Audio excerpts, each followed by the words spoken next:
The silence in the federal courtroom was a heavy, suffocating blanket. From my seat in the back row, I watched my older sister Megan, the family's dazzling socialite, who sat at the defendant's table looking entirely unconcerned. She leaned over to her lawyer, sharing a smirk that radiated pure, unshakable arrogance. When her eyes found mine, that smirk widened into a look of pitying condescension, the same one she'd perfected over 2 decades. It was a look that said, "Oh, you came to see my big day? How cute." Then a bailiff's voice sliced through the tension, loud and absolute. "All rise. The court is now in session. The Honorable Judge Marion Albright presiding." He took a breath, his gaze sweeping the room before landing on me.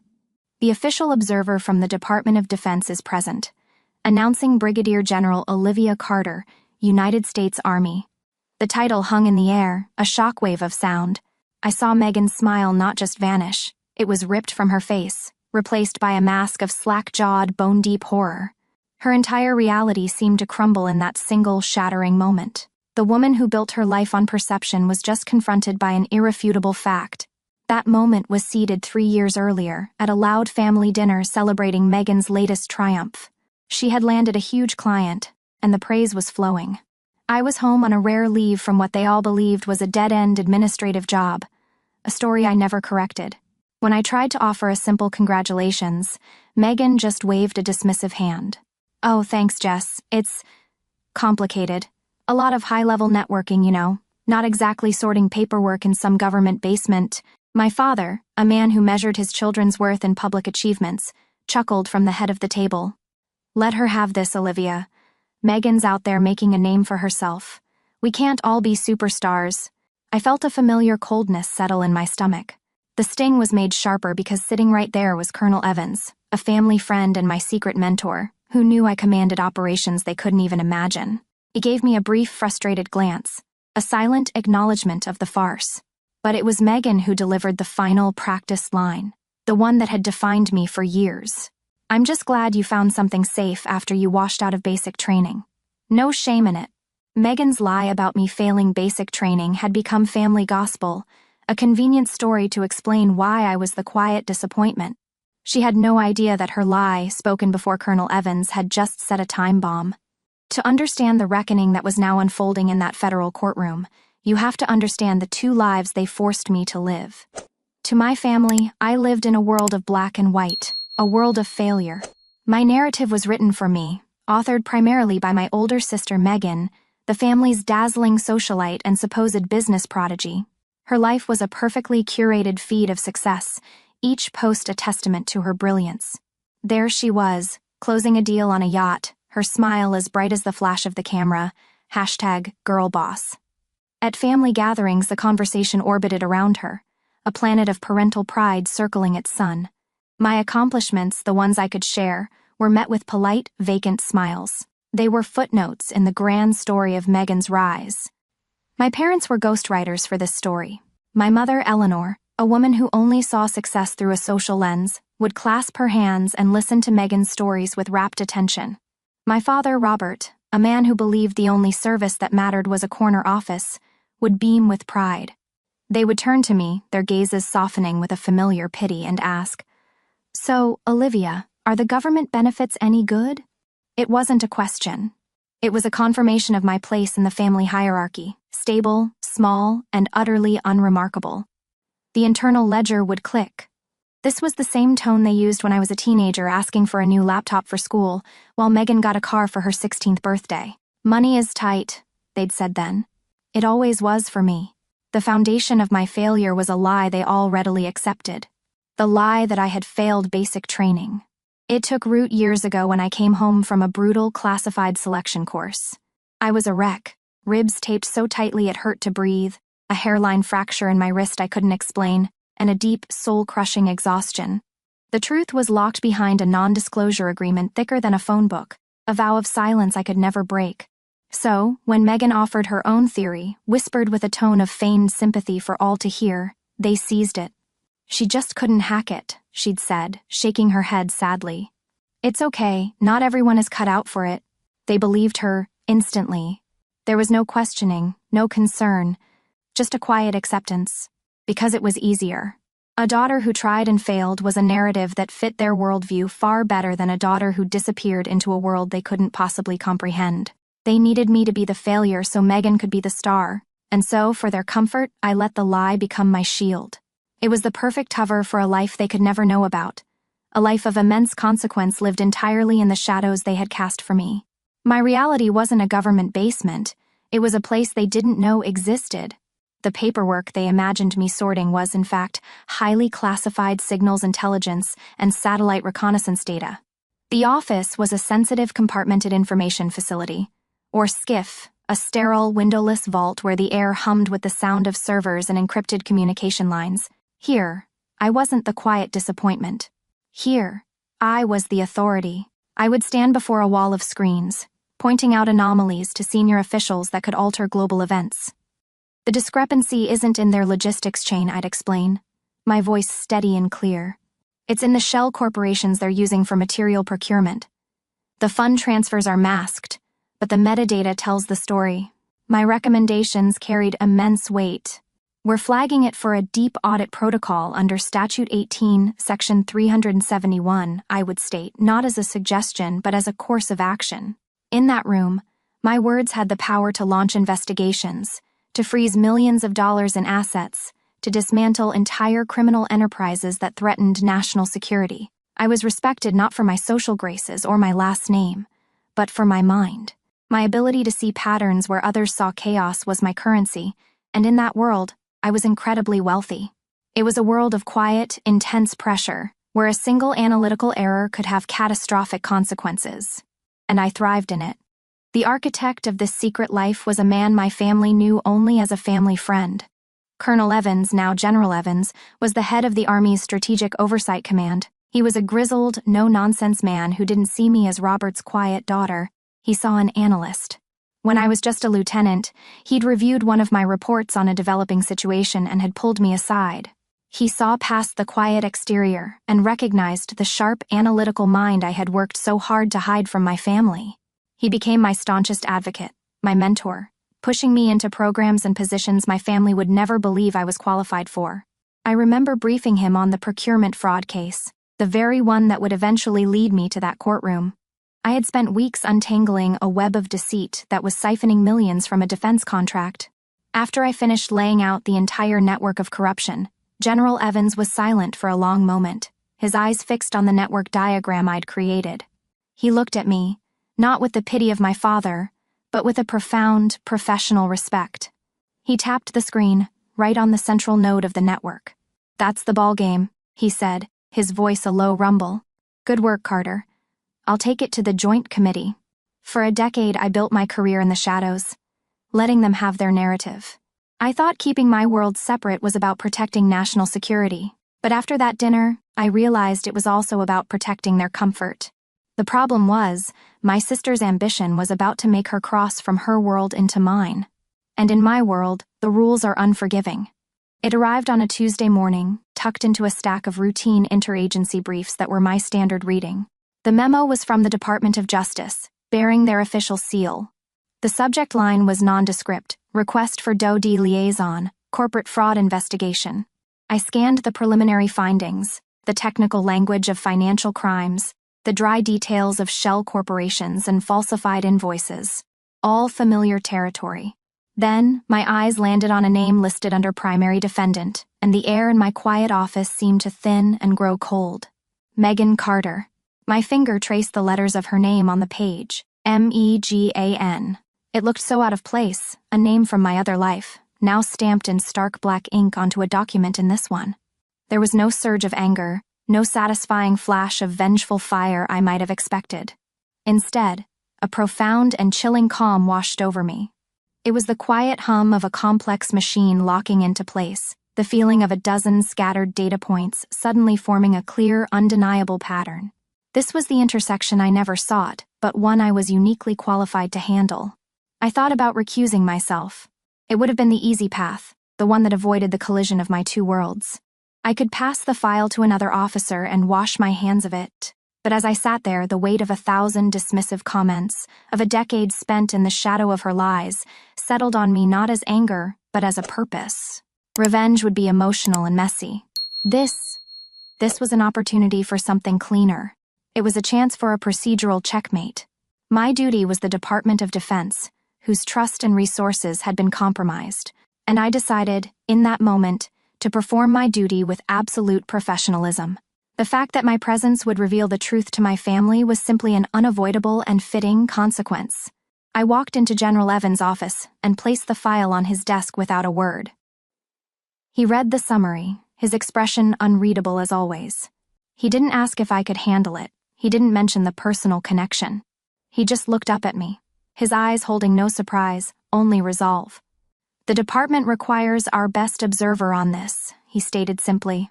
"You're the one for the job." It wasn't a question. It was an order, and a vote of confidence that erased years of my family's doubt in a single sentence. That afternoon, I filed the official paperwork through the proper channels. The notice of official presence was a standard form, a piece of bureaucratic procedure. It was not a grand gesture, it was me, following the rules. The system my family mocked was the very system I had mastered. Megan had built her life on a foundation of lies and perception. I had built mine on procedure and fact. As I signed the official notice, I knew she would be walking into that courtroom to be judged by the law. She had no idea she was also about to be judged by the truth. Walking into the federal courtroom felt like entering a different state of matter. The air was thick and heavy, a stale mix of polished wood, old paper, and palpable anxiety. It was a place where careers and lives were unmade, and the tension was a living thing.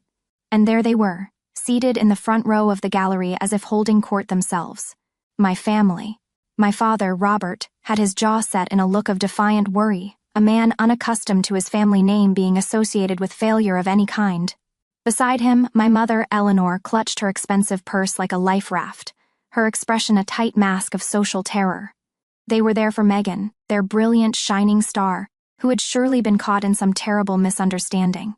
They glanced back and saw me standing by the door. I saw the familiar flicker in their eyes. It wasn't a relief, and it wasn't welcome. It was confusion, bordering on annoyance, as if my presence as the family failure was just another small humiliation they had to endure on this already difficult day. They swapped a look I knew, and my own name. What is she doing here? They were thinking. They assumed I was there to offer my quiet, insignificant support. They assumed I was there for them. They had no idea I was there for the United States government. I didn't acknowledge them.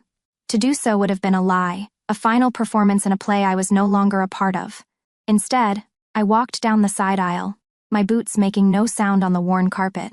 My service uniform was immaculate, the medals on my chest a story they had never bothered to read.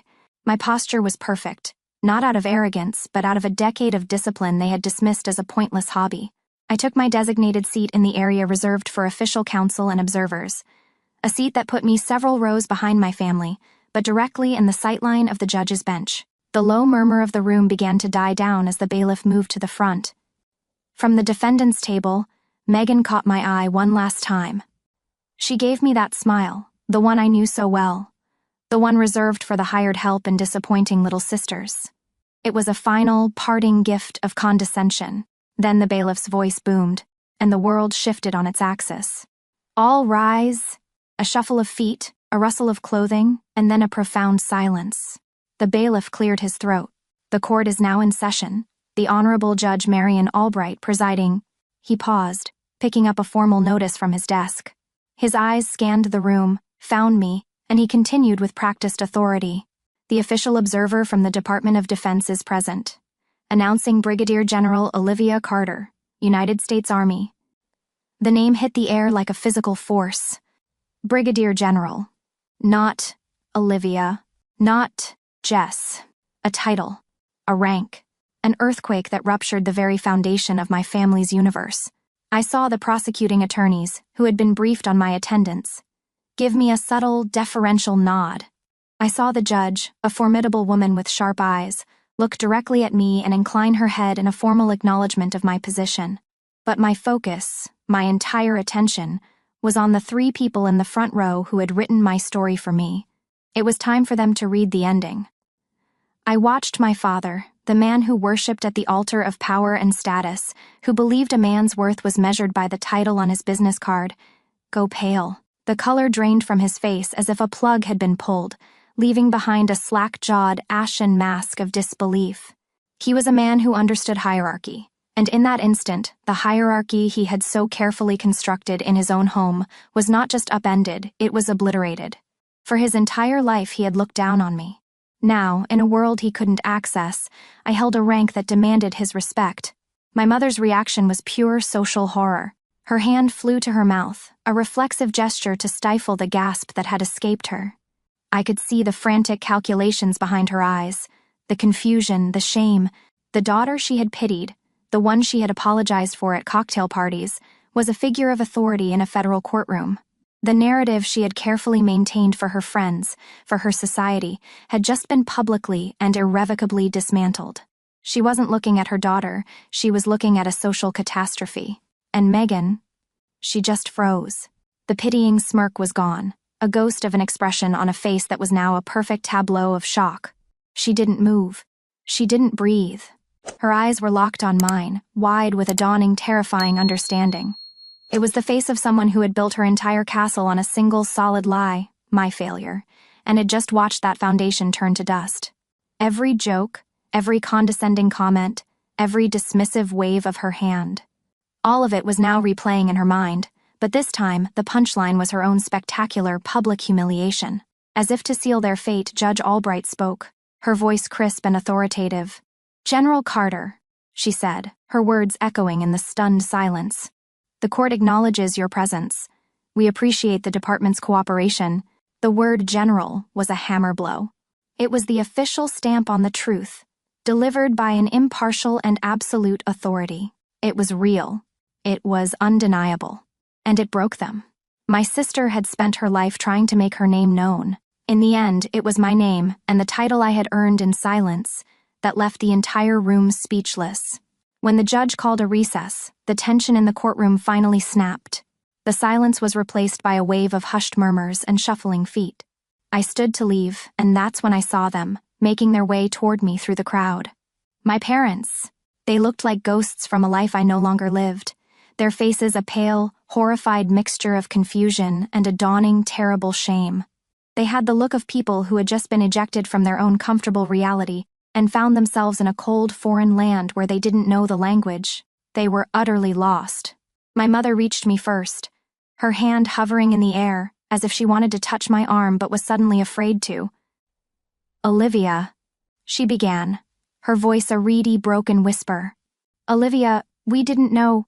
My father stood behind her, his face ashen, the arrogant defiance completely gone, replaced by a hollow, vacant stare. He looked like a man who had just discovered his entire life's ledger was written in red ink. I looked from my mother's pleading face to my father's blankness. There were no more words to be said. We had a decade of unsaid words between us, and adding more now would be like adding a single drop of rain to an ocean.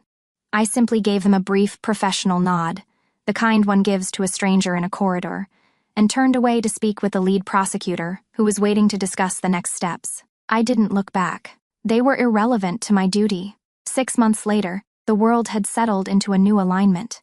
The trial was a matter of public record, Megan's conviction secured by a mountain of evidence my team had helped uncover. Her fraudulent enterprise, once the source of so much family pride, had been completely dismantled. My own world had been rebuilt. My new office was larger, a corner suite in the federal building with a sweeping view of the Pentagon. It was a constant, solid reminder of the world I had chosen, and the world that had chosen me back. My new official title was long and full of bureaucratic language, but it meant one thing: I was now leading the permanent DOD-DOJ Joint Task Force on contract fraud. The very thing I was once accused of being unqualified for was now my command. My days were no longer spent in silent frustration, but in active, collaborative leadership. My team, my real team, sat around the polished briefing table. Sharp, dedicated investigators, analysts, and lawyers I handpicked myself. They were my new family. Here, respect wasn't given out of obligation. It was earned with every accurate analysis, with every insightful question, with every late night spent chasing down a lead. The conversations were not about feelings or perceptions. They were about facts, evidence, and mission objectives. We spoke a shared language of operational integrity and procedural justice. This was a family forged not in blood, but in competence. It was a foundation of mutual respect, a stark and welcome contrast to the dysfunctional obligations of my past.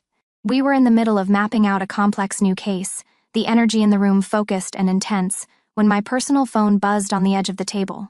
I glanced at it, expecting a routine notification, but it was a text from a number I still knew by heart. My mother. It was a novel, a long, rambling wall of text filled with excuses, with deflections, with a history rewritten to paint them as victims of my secrecy.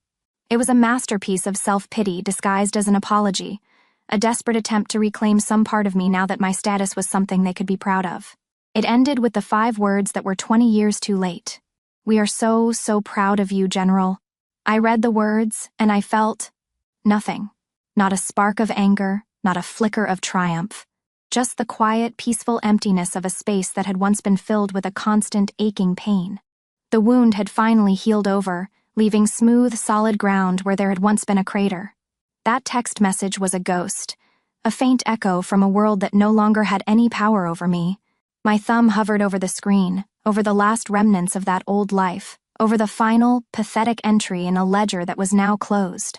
And I pressed archive. I placed the phone face down on the table, took a deep breath of the clear, calm air in my new world, and turned back to my team. My focus was unbroken. I was home. My sister gave me a reputation I never asked for. In the end, I made her and my entire family face the title I earned. If you've ever had to build your own worth while others were trying to tear it down, share your story below. In this community, your rank is always recognized.